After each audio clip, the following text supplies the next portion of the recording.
I understand I wasn't quite close enough to the mic. Everybody can hear me now? So we, in addition to all of the cultural and social issues that we all like to work on and make us feel warm and fuzzy inside, we really took a long, hard look at the numbers on this project. And we feel that through a diverse mix of uses, you can actually make this project economically viable. Now, I'll put a caveat on that and say it's going to require a diverse amount of funding and some creative problem solving.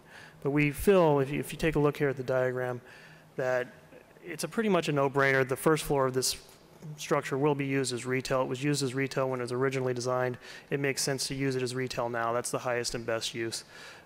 All of the people that we spoke to this week mentioned that a grocery store is required, a pharmacy is required, the basic services that residents would need are required. Now the problem with that is no financially responsible grocery store or pharmacy is going to move into a neighborhood until they can make it pencil, until their accounting people are satisfied. Will they do it? And we really feel that this project has to happen all at once. You need to get the density of residents down there that can actually support these types of services. That grocery store, pharmacy won't take the entire first floor plate.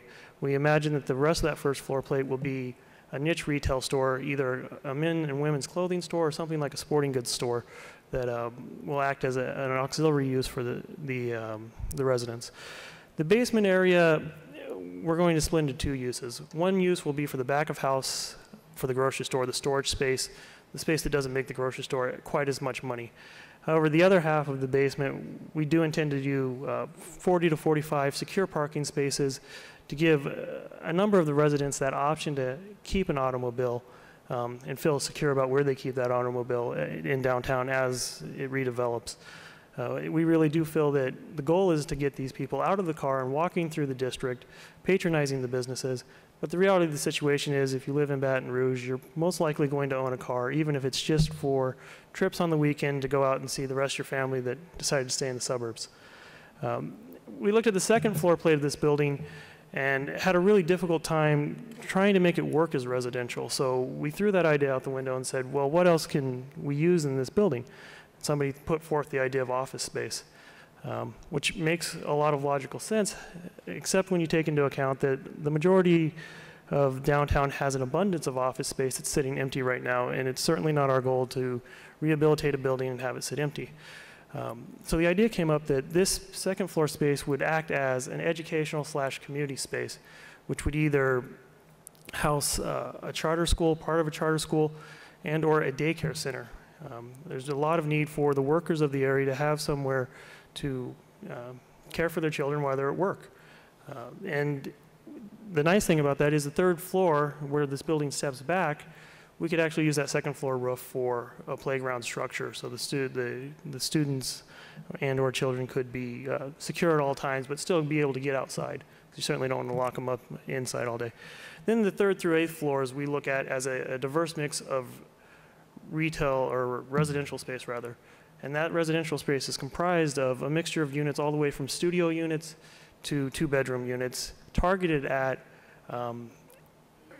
3 levels really: affordable housing or low income housing, attainable housing, which we define as 3 times the median income of the area, and then a small percentage of that housing aimed at the emerging professionals in the area. With these numbers, with these in idea, we started to look at the numbers.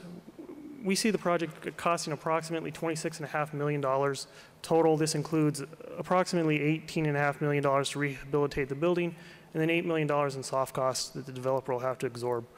Through the various funding programs, we feel that we can defray approximately 50% of that cost, plus or minus.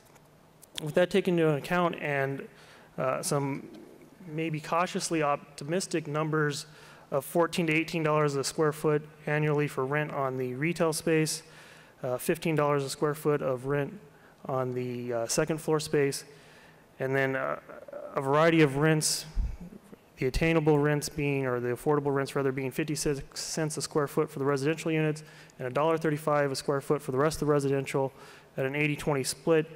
We feel that we can get an annual adjusted income of approximately $2.1 million with a net income of $1.5 million, which sounds very appealing, but it's a long way till you actually get the building to that point. In conclusion, we'd like to sum up by saying that we see this as a catalyst for the rest of 3rd Street corridor and downtown Baton Rouge. It's going to take a developer that's committed not to a short-term return on this project, but a longer-term investment in the community and the project. With that, thank you. Have a good day.